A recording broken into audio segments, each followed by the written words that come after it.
மெட்டி ஒலி, நாதஸ்வரம், கல்யாண வீடு, குலதெய்வம் இது மாதிரி பல சீரியல்களை சன் டிவிக்காக கொடுத்தவர் தான் இயக்குனர் திருமுருகன். இவர் இந்த சீரியலை இயக்குனது மட்டும் இல்லாமல் தன்னோட சின்ன கதாபாத்திரத்தையும் இந்த சீரியலில் கொடுத்துருப்பாரு. இந்த நிலையில் இப்போ அவர் மறுபடியும் சன் டிவிக்காக ஒரு புதிய தொடரை வந்து கொடுக்க இருக்காராம்.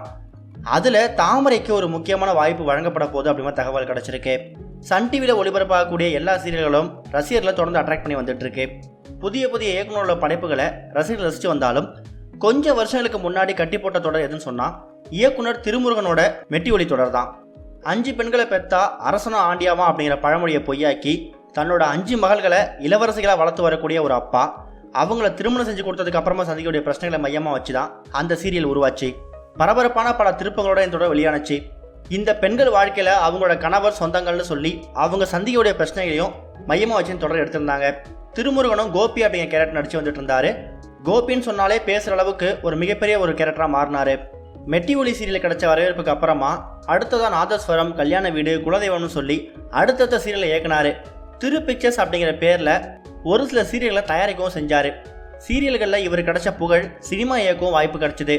நடிகர் பரத் அப்புறம் நாசர் இவங்க 2 பேரை வச்சு எம்டன் மகன் அப்படிங்கிற படத்தையும் இயக்கியிருந்தாரு. அந்த படம் எதிர்பார்த்த அளவுக்கு ஒரு மிகப்பெரிய வெற்றி அவர் வாங்கி கொடுத்துச்சு. ஒரு பக்கம் நாசர் பரத், இன்னொரு பக்கம் வடிவேலு, சரண்யா பொன்வண்ணன் இவங்களோட காம்பினேஷன்லாம் இந்த படத்துக்கு ஒரு பெரிய ப்ளஸ் பாயிண்ட்னு சொல்லலாம். இந்த நிலையில் ஒரு சின்ன கேப்க்கு அப்புறமா இப்போ சின்ன திரையில் மறுபடியும் திருமுருகன் சன் டிவிக்காக ஒரு சீரியலை இயக்கிறதுக்கு கிளம்பிறங்க போகிறாராம். இதில் நடிக்கிறதுக்கு நடிகர்களுக்கு அழைப்பு விடுக்கப்பட்டிருக்கு. அதாவது ஒரு குறிப்பிட்ட இமெயில் ஐடியை கொடுத்து இந்த சீரியலில் நடிக்க விரும்புகிறவங்க ஆடிஷன் அட்டன் பண்ணுங்க அப்படிங்கிற மாதிரியும் உங்கள் சம்மந்தமான விவரங்களை வந்து அந்த இமெயில் ஐடிக்கு அனுப்புங்க அப்படிங்கிற மாதிரியும் ஒரு நோட்டிஃபிகேஷன் கொடுத்துருக்காங்க.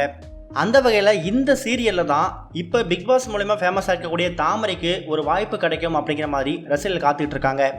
தாமரையை பொறுத்த வரைக்கும் ஒரு பக்கம் பிக் பாஸில் ஃபேமஸ் ஆனாலும் அதுக்கப்புறம் பிக் பாஸ் அல்டிமேட்லேயும் கலந்துக்கிட்டு இப்போ பிபி ஜோடிகள் சீசன் 2லையும் கலந்துக்கிட்டு ஒரு கலக்கிட்டு இருக்காங்க.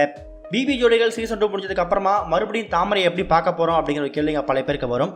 இன்னொரு பக்கம் இப்படிப்பட்ட ஒரு வாய்ப்பை வந்து தாமரையை பயன்படுத்திக்கிறதுக்காக திருமுருகனோட அடுத்த சீரியலில் தனக்கு ஒரு வாய்ப்பு ஏற்படுத்திக்கிறதுக்காக தாமரை இதுக்கான ஆடிஷன் அட்டன் பண்ண போகிறாங்க அப்படிங்கிற மாதிரியும், ஒருவேளை சின்ன திரையை கம்பேர் பண்ணும்போது தாமரையை வந்து கண்டிப்பாக திருமுருகனுக்கு தெரிஞ்சிருக்காமல் இருக்காது, அதனாலேயே தாமரைக்கு ஒரு வாய்ப்பை கொடுக்கலாம்.